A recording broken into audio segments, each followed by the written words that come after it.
ನೀವು ಸಂತೋಷವಾಗಿ ಬದುಕಬೇಕಂತ ನಿಸರ್ಗ ಕಲಿಸ್ತಾ ಇದೆ ಮನುಷ್ಯನಿಗೆ.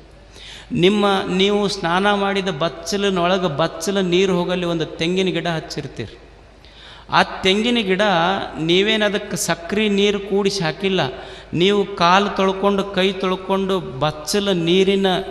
ಬಚ್ಚಲ ರಾಡಿ ನೀರು ಹೀರಿರುವಂಥ ತೆಂಗಿನ ಗಿಡ ನಿಮಗೆ ಕೊಟ್ಟಿದ್ದು, ತಾನು ಕುಡಿದಿದ್ದು ರಾಡಿ ನೀರ, ನಿಮಗೆ ಕೊಟ್ಟಿದ್ದು ಎಳೆನೀರ, ತಿಳಿನೀರ. ಇದು ನಿಸರ್ಗ. ಇದು ಒಂದು ಆಕಳಿರ್ತದೆ. ಆಕಳಿಗೆ ನಾವೆಲ್ಲ ಏನು ಹಾಕಿವಿ ಹೇಳಿ? ಆಕಳಿಗೆ ನಾವೇನಾದರೂ ಒಯ್ದು ಏನು ಕೊಟ್ಟಿವಿ? ಹುಲ್ಲು ಹಾಕಿವಿ. ಅದಕ್ಕಿಂತ ಹೆಚ್ಚಾಗಿ ನಾವು ಉಂಡ ಮುಸುರಿ ನೀರು ಹಾಕಿವಿ ಅದಕ್ಕೆ. ಆಕಳನ್ನ ತಾಟಿನೊಳಗೆ ಒಯ್ದು ನಾವು ಹಾಕಿದ್ದು ಮುಸುರಿ ನೀರು. ಆದ್ರೆ ಆಕಳ ಮನುಷ್ಯನಿಗಂತೈತಿ, ಮನುಷ್ಯನೇ ನೀನು ನನ್ನ ತಟ್ಟಿಯೊಳಗೆ ಮುಸುರಿ ನೀರು ಹಾಕಿರ್ಬೋದು, ಆದರೆ ನಾನು ನಿನಗೇನು ಕೊಡ್ತೀನಿ ಅಂದ್ರೆ ನೀನು ಪೂಜಿಸುವ ದೇವನಿಗೆ ಅಭಿಷೇಕ ಮಾಡಬೇಕು ಅಂತ ಹಾಲ ಕೊಟ್ಟು ಬಿಡ್ತೀನಿ, ಅಮೃತ ಕೊಡ್ತೀನಿ ಅಂತ ಆಕಳ ಹೇಳೋದಿಲ್ಲ. ನಿಸರ್ಗ ಮನುಷ್ಯನಿಗೆ ಪದೇ ಪದೇ ಕ್ಷಣ ಕ್ಷಣಕ್ಕೂ ಮನುಷ್ಯ ಸಂತೋಷವಾಗಿರಬೇಕಂತ ಇಡೀ ನಿಸರ್ಗ ಕೈಗೂಡಿಸ್ತಾ ಇದೆ. ಒಬ್ಬ ದಾರಿಯೊಳಗೆ ಹೋಗ್ತಿದ್ದಂತ. ದಾರಿಯೊಳಗೆ ಹೋಗ್ತಾ ಇದ್ದ. ಬ್ಯಾಸಿಗೆ ದಿವಸಕ್ಕೆ ಮಾವಿನ ಗಿಡ ಚಲೋ ಬಿಟ್ಟಿತ್ತು. ಅದರೊಳಗೆ ತುಂಬ ರಸವತ್ತಾದ ಹಣ್ಣುಗಳಿತ್ತು. ಮನುಷ್ಯ ಮಾವಿನ ಹಣ್ಣು ನೋಡಿ ಮನಸ್ಸು ಕೇಳಿಲ್ಲ. ಒಂದು ಜೋರು ಕಲ್ಲು ತೊಗೊಂಡು ಗಿಡಕ್ಕೆ ಒಗೆದ. ಅದು 2 ಹಣ್ಣು ಕೊಟ್ಟಿತು, ತಿಂದ. ಅಷ್ಟಕ್ಕೆ ಸಂತೃಪ್ತಿ ಆಗಲಿಲ್ಲ. ಮತ್ತೊಂದು ಕಲ್ಲು ತೊಗೊಂಡು ಮತ್ತೆ ಒಗೆದ ಗಿಡಕ್ಕೆ, ಅದು ಮತ್ತೆ 2 ಹಣ್ಣು ಕೊಟ್ಟಿತು, ಮತ್ತೆ ತಿಂದ. ಅಷ್ಟಕ್ಕೆ ಅವನಿಗೆ ತೃಪ್ತಿ ಆಗಲಿಲ್ಲ. ಬಹಳ ರುಚಿ ಅನಿಸಿತ್ತಲ್ಲ ಹಣ್ಣು. ಮತ್ತೊಂದು ಕಲ್ಲು ತೊಗೊಂಡು ಮತ್ತೆ ಗಿಡಕ್ಕೆ ಒಗೆದ. ಅವಾಗ ಅದು ಮತ್ತೆ 2 ಹಣ್ಣು ಕೊಟ್ಟಿತು. ಅವಾಗ ಮನುಷ್ಯ ಮಾವಿನ ಗಿಡದ ಹತ್ತಿರ ಹೋಗಿ ಗಿಡಕ್ಕೆ ಮಾತಾಡಿಸ್ದ. ಅಲ್ಲ, ನಮ್ಮ ಮನುಷ್ಯ ಸಮಾಜದೊಳಗೆ ಹಿಂಗೊಂದು ಸ್ವಲ್ಪ ಕಣ್ಣು ಎತ್ತಿ ನೋಡಿದ್ರೆ ಕಣ್ಣ ಕಿತ್ತಾರೆ ನಮ್ಮಲ್ಲಿ. ನಿನಗೆ 3 ಸಲ ಕಲ್ಲು ತೊಗೊಂಡು ಒಗೆದಿನಲ್ಲ, ಮನಸ್ಸಿಗೆ ನೋವಾಗಲಿಲ್ಲೇನು? ಅವಾಗ ಮಾವಿನ ಗಿಡ ಹೇಳ್ತಂತ, ಏನು ನೀವು ಕಲ್ಲು ಒಗೆದಿದ್ದು ನನಗೇನು ನೋವು ಅನಿಸಿಲ್ಲ ಮನಸ್ಸಿಗೆ. ಯಾಕಂದ್ರೆ ಮನುಷ್ಯರ ಹಳೆ ಚಾಳಿದು. ಅವನ ಹಳೆ ಸ್ವಭಾವ ಏನು ಅಂದ್ರೆ, ಯಾರು ಎತ್ತರ ಬೆಳೀತಾರೆ, ಎತ್ತರ ಬೆಳೆದವರಿಗೆಲ್ಲ ಕಲ್ಲು ತೊಗೊಂಡು ಒಗೆದು ಅವನ ಹಳೆ ಸ್ವಭಾವ ಅಷ್ಟೇ. ಇದು ಎತ್ತರ ಬೆಳೆದವರಿಗೆಲ್ಲ ಕಲ್ಲು ತೊಗೊಂಡು ಒಗೆಯೋದು ಅವ್ರ ಹಳೆ ಚಾಳಿ. ಇದು ನಾ ಏನು ಮನಸ್ಸಿಗೆ ಹಚ್ಕೊಂಡಿಲ್ಲ. ಯಾಕೆ ಹಚ್ಕೊಂಡಿಲ್ಲ ಅಂದ್ರೆ, ನನ್ನ ತಾಯಿ ನನ್ನವ್ವ ನನಗೊಂದು ಮಾತು ಕಲಿಸ್ಯಾಳ. ಏನು ಕಲಿಸ್ಯಾಳ ಅಂದ್ರೆ, ಮಗ ನೀ ಬೆಳೆದು ದೊಡ್ಡವಾದಿ ಅಂದ್ರೆ, ನೀ ಎತ್ತರ ಬೆಳೆದಾಗ ನಿನಗೆ ಕಲ್ಲು ಒಗೆಯವ್ರು ಭಾಳ, ನಿನ್ನ ಜೀವನ ಸಾರ್ಥಕ ಆಗಬೇಕಾಗಿದ್ರೆ ನಿನಗೆ ಯಾರ್ಯಾರು ಕಲ್ಲು ಒಗಿತಾರ, ಕಲ್ಲು ಒಗೆದವ್ರಿಗೆಲ್ಲ 2 ಚಲೋ ಹಣ್ಣು ಕೊಡು, ಸಾರ್ಥಕ ಆಗ್ತೈತೆ ಅಂತ ನಮ್ಮವ್ವ ಹೇಳಿ ಕಳಿಸ್ಯಾಳ. ಇದು ನಿಸರ್ಗ ಕಲಿಸಿದ ಬದುಕಿನ ರೀತಿ. ಇದು ಅಷ್ಟೆ. ಇಷ್ಟೆಲ್ಲ ನಿಸರ್ಗ ಕೊಟ್ಟೈತೆಲ್ಲ, ಇವ ಮನುಷ್ಯ ಏನು ಕೊಟ್ಟಾನೆ ಹೇಳಿ ನಿಸರ್ಗಕ್ಕೆ? ಬರೀ ನೀವು ಎಲ್ಲಿ ಹೋದರೂ ಸಹಿತ ನೀವು ಅಷ್ಟೇ, ಕೊಟ್ಟಿಲ್ಲ ಏನು. ದೇವರ ಗುಡಿಗೆ ಹೋದರೂ ಸಹಿತ ಹಂಗೆ ಬಂದ ಮನುಷ್ಯ ಅಲ್ಲೇವ. ದೇವರ ಗುಡಿಗೆ ಹೋದರೂ ಕೇಳಿ ಬಂದವ. ದೇವರ ಗುಡಿಗೆ ನಾವು ಇಷ್ಟು ಮಂದಿ ಹೋಗಿವಲ್ಲ, ಏನಾರ ಇಷ್ಟೆಲ್ಲ ಕೆರೆ ತುಂಬಿಸಿಯಪ್ಪ, ಅದಕ್ಕೆ ನಿನಗೊಂದಿಷ್ಟು ನಮಸ್ಕಾರ ಅಂತ ಹೇಳಿ ಬರೋಕ್ಕೆ ಹೋಗಿವೇನು? ಆರದ ಸೂರ್ಯ ಚಂದ್ರರಂಥ ದೀಪಗಳನ್ನು ಹಚ್ಚಿಯಪ್ಪ, ಅದಕ್ಕೆ ನಿನಗೊಂದು ನಮಸ್ಕಾರ ಅಂತ ಹೇಳಕ್ಕೆ ಹೋಗಿವೇನು? ಏನೂ ಇಲ್ಲ, ನಮಗೊಂದು 1,00,000 ಕೊಡು, ಕೋಟಿ ಕೊಡು ಅಂತ ಕೇಳಕ್ಕೆ ಹೋಗಿವಿ ನಾವು ಅಷ್ಟೆ. ಏನೂ ವ್ಯತ್ಯಾಸ ಇಲ್ಲ. ನೀವು ನೋಡಿ, ಗುಡಿ ಹೊರಗೂ ಒಂದಿಷ್ಟು ಮಂದಿ ಕುಂತಿರ್ತಾರೆ. ಗುಡಿ ಹೊರಗೆ ಕುಂತವರು ಭಿಕ್ಷುಕರು. ಅವ್ರು ಏನು ಕೇಳ್ತಿರ್ತಾರೆ? 1 ರೂಪಾಯಿ ಕೊಡ್ರಿ, 5 ರೂಪಾಯಿ ಕೊಡ್ರಿ, 10 ರೂಪಾಯಿ ಕೊಡ್ರಿ ಅಂತ ಅವ್ರು ಕೇಳ್ತಿರ್ತಾರೆ. ಇವಾಗ ಗುಡಿಯಾಗ ಹೋಗಿ ನನಗೆ ಕೋಟಿ ಕೊಡು, 2 ಕೋಟಿ ಕೊಡು ಅಂತ ಇವನು ಕೇಳ್ತಿರ್ತಾನೆ. ಅವರು ಭಿಕ್ಷುಕರೇ, ಒಳಗೆ ಕೇಳೋರು ಭಿಕ್ಷುಕರೇ. ವ್ಯತ್ಯಾಸ ಇಷ್ಟ, ಹೊರಗೆ 1 ರೂಪಾಯಿ 2 ರೂಪಾಯಿ ಕೇಳೋರು ಲೋಕಲ್ ಬೆಗ್ಗರ್ಸ್, ಇವ್ರು ಕೋಟಿ ಕೇಳೋರು ಇಂಟರ್ನ್ಯಾಷನಲ್ ಬೆಗ್ಗರ್ಸ್ ಅಷ್ಟೇ. ವ್ಯತ್ಯಾಸ ಇಷ್ಟೇ. They are also beggars, we are also beggars. ಅವರು ಲೋಕಲ್, ಇವ್ರು ಇಂಟರ್ನ್ಯಾಷನಲ್. ಎಲ್ಲ ಕಾರ್ಪೊರೇಟ್ ಸ್ಟೈಲ್ ಬೆಗ್ಗಿಂಗ್ ಇದು. ಕೇಳೋರಷ್ಟೇ. ದೇವನ ಗುಡಿಗೆ ಮನುಷ್ಯ ಹೋಗುವುದು ಬರೇ ಕೇಳುವುದಕ್ಕಾಗಿ ಅಲ್ಲ.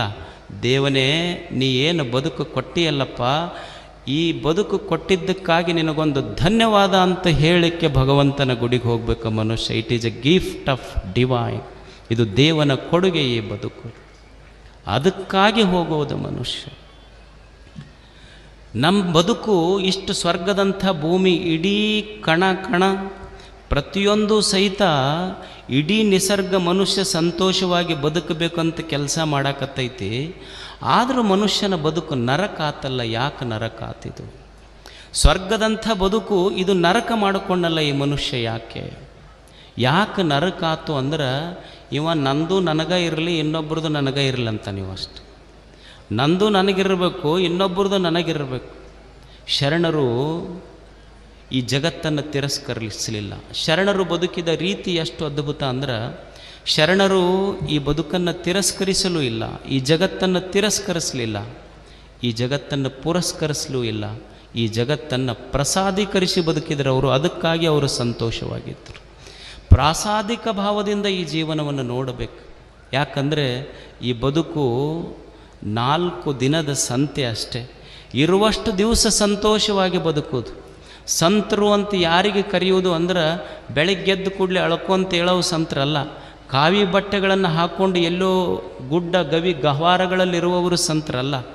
ಸಂತ ಅಂತ ಯಾರಿಗೆ ಕರಿಬೇಕು ಅಂದ್ರೆ, ಯಾರು ಸದಾ ಸಂತೋಷವಾಗಿರ್ತಾರ ಅವರೇ ಸಂತರು. ಸಂತುಷ್ಟ ಸತತಂ ಯೋಗಿನ, ಸಂತೋಷವಾಗಿರೋರು ಸಂತರು. ದೇವರು ಕೊಟ್ಟ ಈ ಬದುಕು 4 ಕ್ಷಣಗಳು ಸಂತೋಷವಾಗಿ ಕಳಿಬೇಕ ಮನುಷ್ಯ. ಮಹಾದೇವ ಭೂಪಾಲ ಮೋಳಿಗೆಯ ಮಾರಯ್ಯ ಅಂತ ಒಬ್ಬ ಶರಣ ಆಗಿ ಹೋದ. ಅವರು ಶರಣರು ಅರಸರು. ತಾನು ಅರಸನಾಗಿದ್ದು ಕಲ್ಯಾಣದೊಳಗೆ ಕಟ್ಟಿಗೆ ಒಡೆಯುವ ಕೆಲಸ ಮಾಡ್ತಿರ್ತಾನ. ತಾನು ಅರಸನಾಗಿದ್ದು ಕಲ್ಯಾಣದೊಳಗೆ ಕಟ್ಟಿಗೆ ಒಡೆಯುವ ಕಾಯಕ ಮಾಡುವ ಮೋಳಿಗೆಯ ಮಾರಯ್ಯ ಒಂದು ಸುಂದರ ವಚನ ಬರೀತಾನೆ. ಈ ಬದುಕಿನ ಯಥಾರ್ಥತೆ ಹೇಗಿದೆ? ಈ ಸುಂದರವಾದ ಬದುಕು ಖರೆ, ಇದರ ಯಥಾರ್ಥತೆ ಎಷ್ಟು, ಇದರ ಕ್ಷಣಭಂಗುರತೆ ಎಷ್ಟು, ಯಾವುದು ವಾಸ್ತವಿಕ ಸತ್ಯ, ರಿಯಾಲಿಟಿ ಆಫ್ ದಿಸ್ ಎಕ್ಸಿಸ್ಟೆನ್ಸ್, ಅದನ್ನು ಅರ್ಥ ಮಾಡಿಕೊಂಡು ಬದುಕಬೇಕು ಮನುಷ್ಯ. ಅವರೊಂದು ಸುಂದರವಾದ ಮಾತು ಬರೀತಾರೆ.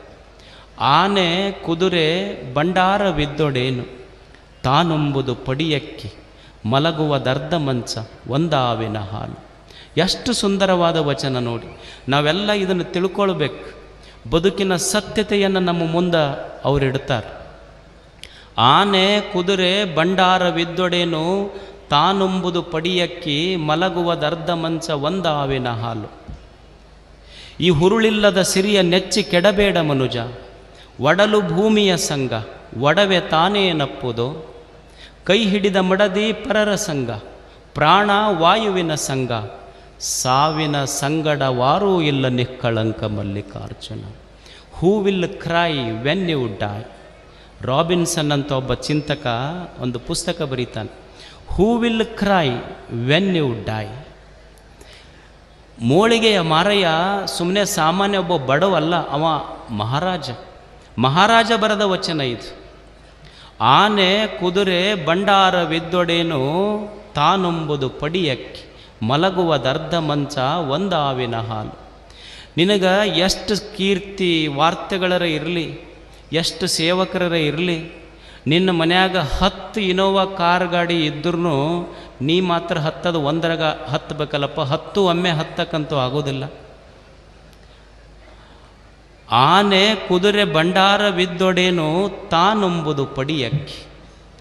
ನಾ ಭಾಳ ದೊಡ್ಡ ರೈತದೀನಿ, ಶ್ರೀಮಂತದೀನಿ ಅಂತ ತಿಳ್ಕೊಂಡು 100 ಕ್ವಿಂಟಲ್ ನಿನ್ನ ಗೋಡಾವನ್ನೊಳಗೆ ಅಕ್ಕಿ ಇದ್ದರೂ ಸಹಿತ 100 ಕ್ವಿಂಟಲ್ ನಾನು ಉಣ್ಲಿಕ್ಕಾಗೋದಿಲ್ಲ. ಉಣ್ಣುವುದು ಮಾತ್ರ ಒಂದು ಹಿಡಿ ಅಕ್ಕಿ ಅಷ್ಟೇ.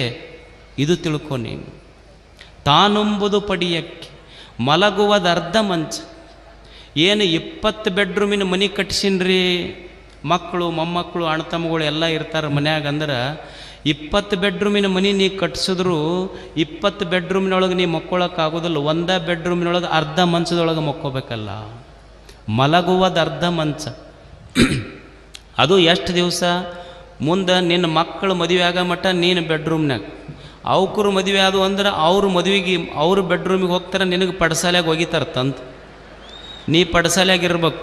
ಅದು ಟಿ ವಿ ಗಿವಿ ನೋಡ್ಕೊಂತ ಕುಂತು ಅಂದ್ರೆ ಅವು ಬಂದು ಅಂದ್ರೆ ಮಕ್ಕಳು ಮೊಮ್ಮಕ್ಕಳು ನೋಡೋಕೆ ಶುರು ಮಾಡಿದ್ರೆ ಮನ್ಯಾಗ ಹೆಣ್ಮಕ್ಳು ಅಂತಿರ್ತಾರೆ, ಏನು ಮನೆ ಹಿಡ್ಕೊಂಡು ಕುಂತೀರಿ, ಹೊರಗೆ ಹೋಗಬಾರ್ದ ಆ ಕಡೆ. ಇದು ಒಂದು ಚಾಪಿ ಹಿಡ್ಕೊಂಡು ಹೋದ ಹನುಮಂದೇವ್ರ ಗುಡಿ ಕಡೆ. ಭಾರಿ ಚಲೋ ಐತೆ ಬಿಡ್ರಿ ಗುಡಿ ಅಂತ.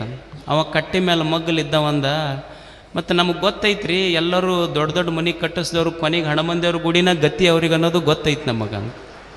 ಅದಕ್ಕೆ ನೀವು ನೋಡ್ರಿ, ಹಳ್ಳ್ಯಾಗ ಹಣಮಂದಿಯವ್ರ ಗುಡಿ ಪಟ್ಟಿ ಯಾರೂ ಇಲ್ಲ ಅನ್ನೋದಿಲ್ಲ, ಎಲ್ಲರೂ ಕೊಡ್ತಾರೆ.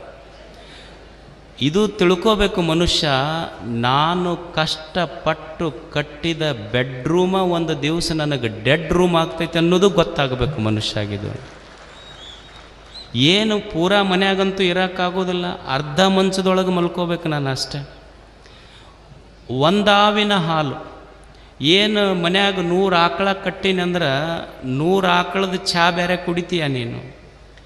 100 ಆಕಳದು ಕುಡಿಯೋಕ್ಕಾಗೋದಿಲ್ಲ, ಅದು 1 ಕಪ್ ಹಾಲಿನ ಚಹಾನ ಕುಡಿಬೇಕು ನೀನು ಅಷ್ಟ. ಮತ್ತು ಅದಕ್ಕೂ ಮಿಕ್ಕಿ ಶುಗರ್ ಗಿಗರ್ ಇದ್ರಂತಂದ್ರೂ ಮುಗ್ದ ಹೋತದು. ಡಿಕಾಷನ್ ಅಂತಾರಿಲ್ಲ, ನಿಮಗೇನಂತೀರ ಅದಕ್ಕೆ ನೀವು? ಡಿಕಾಷನ್ ಅಂದ್ರೆ ಅವ್ರಿಗೆ ಇದು ಆಗೋದಿಲ್ಲ, ಬ್ಲ್ಯಾಕ್ ಟೀ ಅಂತಾರೆ ಅವ್ರಿಗೆ. ಅದಕ್ಕೆ ಮಾಡ್ರನ್ ಬ್ಲ್ಯಾಕ್ ಟೀ ತೊಗೊಂಬರಿ ಅಂದ್ರೆ, ಬ್ಲ್ಯಾಕ್ ಟೀ ತೊಗೊಂಬರಿ ಅಂದ್ರೆ ನಮಗೆ ಶುಗರ್ ಐತೆ ಅಂತ ಅರ್ಥ ಅಷ್ಟ. ಅದಕ್ಕೆ ಅವ್ರಿಗೆ ಉಣ್ಣಾಕ ಇರೋದಿಲ್ಲ. ಅವು ನೋಡ್ರಿ ಮನ್ಯಾಗ ಇದಕ್ಕೆ ಎಲ್ಲ ಅವ್ರು ಹೋಳಿಗೆ ಗೀಳಿಗೆ ಮಸ್ತ್ ಉಣ್ತಿರ್ತಾರೆ, ಇದಕ್ಕೆ ಅವ್ರು ನುಚ್ಚ ರಾಗಿ ಮುದ್ದೆ ನೀಡ್ತಿರ್ತಾರೆ.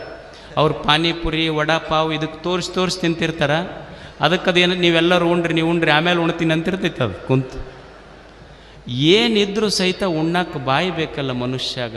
100 ಆಕಳು ಕಟ್ಟಿದ್ರೂ ಕುಡಿಯುವುದು 1 ಕಪ್ ಹಾಲ. ಈ ಹುರುಳಿಲ್ಲದ ಸಿರಿಯ ನೆಚ್ಚಿ ಕೆಡಬೇಡ ಮನುಜ.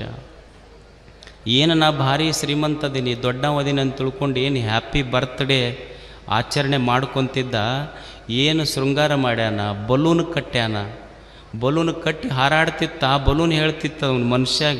ಏನು ಹ್ಯಾಪಿ ಬರ್ತ್ಡೇ ಮಾಡ್ಕೊತೀವೋ ಮಾರಾಯ. ನನಗೆ ಗೊತ್ತೈತಿ, ನಾ ಯಾವಾಗ ಟಬ್ ಅಂತೀನಂತೂ ಗೊತ್ತಿಲ್ಲ, ನೀನು ಯಾವಾಗ ಟಬ್ ಅಂತೀಗ ಗೊತ್ತಿಲ್ಲ. ಏನು ಹ್ಯಾಪಿ ಬರ್ತ್ಡೇ ಮಾಡಿಕೊಳ್ಳೋದು, ಯಾವುದರ ವೈಭವ ಮನುಷ್ಯನಿಗೆ. ನನಗೆ ಭಾಳ ದುಡ್ಡಿದೆ, ಶ್ರೀಮಂತಿಕೆ ಇದೆ ತಿಳ್ಕೊಂಡು ನಾ ಊರಾಗೆಲ್ಲರಿಗೆ ಅನ್ಕೊಂತ ಅಡ್ಡಾಡ್ತಿರ್ತೀನಿ. ಏನು ಅನ್ಕೊಂತ ಅಡ್ಡಾಡಿರ್ತೀನಿ ಅಂದ್ರೆ, ಐ ಸಿ ಯು ಅಂತಿರ್ತಾರೆ. ನೀನು ನೋಡ್ಕೊತೀನಿ ಹೋಗಿ ಅನ್ನೋದಿಲ್ಲ ಮಂದಿ ಊರಾಗ. ಐ ಸಿ ಯು ಅಂತಿರ್ತಾರೆ, ಕೇಳಿರಿಲ್ಲ ನೀವು? ಐ ಸಿ ಯು ಅಂತಿರ್ತಾರೆ. ನೀವು ದುಡ್ಡಿದ್ದಾಗ ಅನ್ಬೋದು, ಐ ಸಿ ಯು ಅನ್ಬೋದು. ನಿಮಗೆ ಲಾಸ್ಟಿಗೆ ದವಾಖಾನ್ಯಾಗ ಹಾಕ್ತಾರಲ್ಲ, ಅದೇನದು? ನೀನು ಊರಾಗ ಅದು ರೊಕ್ಕಿದ್ದಾಗ ಐ ಸಿ ಯು ಒಂದೇ ಅಲ್ಲ, ಈಗ ಬಾ ಐ ಸಿ ಯು ಅಂತಿರ್ತೈತದು. ನೀನೇನು ಊರಾಗ ಐ ಸಿ ಯು ಒಂದೇ ಅಲ್ಲ, ಈಗ ಐ ಸಿ ಯು ಅಂತಿರ್ತೈತದು. ಯಾವುದು ಹೇಳಿ? ಹುರುಳಿಲ್ಲದ ಸಿರಿಯ ನೆಚ್ಚಿ ಕೆಡಬೇಡ ಮನುಜ, ಒಡಲು ಭೂಮಿಯ ಸಂಗ. ಒಡವೆ ತಾನೇನಪ್ಪುದೋ, ಯಾರು ಎಷ್ಟು ಗಳಿಸಿದ್ರೆ ಏನೈತೆ ಹೇಳ್ರಿ? ಜೀವ ಹೋದ ಮೇಲೆ ದೇಹ ಮಣ್ಣಿನ ಪಾಲು, ಅಸ್ಥಿ ಗಂಗೆಯ ಪಾಲು, ಆಸ್ತಿ ಮುಂದೆ ಕುಂತಳವ್ರ ಪಾಲು ಅಷ್ಟೇ. ಯಾರ ಪಾಲು ಆಕ್ಕೈತಿ ಹೇಳಿ? ಯಾವುದು ಜೀವನದಲ್ಲಿ ಸತ್ಯ? ಸಾವಿನ ಸಂಗಡವಾರು ಇಲ್ಲ ನಿಕ್ಕಳಂಕ ಮಲ್ಲಿಕಾರ್ಜುನ. ಮನುಷ್ಯನೇ, ಸಾವಿನ ಸಂಗಡ ಯಾರದರಪ್ಪ ಅಂತ ಇದು ಮೂಳಿಗೆಯ ಮಾರಯ್ಯನ ಪ್ರಶ್ನೆ. ಅದಕ್ಕೆ ಮನುಷ್ಯ ಸಾವಿನ ಸಂಗಡ ಯಾರೂ ಇರುವುದಿಲ್ಲ. ಮನುಷ್ಯ ಯಾವ ಗಳಿಸಿದ ಸಂಪತ್ತು ಕೀರ್ತಿಗಳು ಯಾವುದೂ ನಮ್ಮ ಸಾವಿನ ಸಂಗಡವಿರುವುದಿಲ್ಲ. ಅವನ ಪ್ರಶ್ನೆ ಏನು ಅಂದರೆ ಸಾವಿನ ಸಂಗಡವಾರು. ಅದಕ್ಕೆ ಮನುಷ್ಯನ ಸಾವಿನ ಜೊತೆ ಯಾವುದಾದ್ರೂ ಬಂದ್ರೆ, ನಾನು ಗಳಿಸಿದ ಸಂಪತ್ತು ಬಂದಿಲ್ಲ, ಹಣವೂ ಬಂದಿಲ್ಲ, ನನ್ನ ಜೊತೆಗೆ ಏನಾದರೂ ಬರುವುದಿದ್ದರೆ ನಾನು ಮಾಡಿದ ಪುಣ್ಯ ಕಾರ್ಯಗಳು ಮಾತ್ರ ನನ್ನ ಜೊತೆಗೆ ಬರ್ತಾವನ್ನೋ ವಾಸ್ತವಿಕ ಸತ್ಯ ಮನುಷ್ಯ ಅರ್ಥ ಮಾಡಿಕೊಂಡು ಬದುಕು. ಹೀಗೆ ಒಂದು ಬದುಕುವ ಜೀವನ ಇದೆ. ಇದು ಸುಂದರವಾಗಿ ಬದುಕಬೇಕು ಮನುಷ್ಯ. ಸ್ವರ್ಗೀಯ ಬದುಕು ನಮ್ಮದಾಗಬೇಕು. ಲಾವೋತ್ಸೆ ಅನ್ನುವಂಥ ಒಬ್ಬ ಚಿಂತಕ ಬರೀತಾನೆ, here is the heaven where the country is big, population is small, where they are satisfied with their families and they take delight in small things of life, where they love their lives more than fashions, where they can live as close neighbors all those people who are of different races. ಇದು ಥಾವೋಯಿಸಮ್. ಲಾವೋತ್ಸೆ ಚೀನಾದ ಒಬ್ಬ ಸಂತ, ಅವ ಬರೀತಾನೆ ಈ ಬದುಕು ಸ್ವರ್ಗ ಆಗಬೇಕು. ಈ ಬದುಕು ಸ್ವರ್ಗ ಆಗಬೇಕಾದ್ರೆ ಏನಿರಬೇಕು ಅಂದ್ರೆ ನಮ್ಮ ಮನೆಗಳಲ್ಲಿ ಪ್ರೇಮ ತುಂಬಿರಬೇಕು. ಏನಿದ್ರೆ ಮನೆ ಸಂತೋಷವಾಗಿರ್ತದೆ ಹೇಳಿ? ಪ್ರೇಮ ತುಂಬಬೇಕು ಮನೆಯೊಳಗೆ. ಅಷ್ಟೇ ಅಲ್ಲ, ಮನೆಯೊಳಗೆ ಪ್ರೇಮ ತುಂಬಬೇಕು.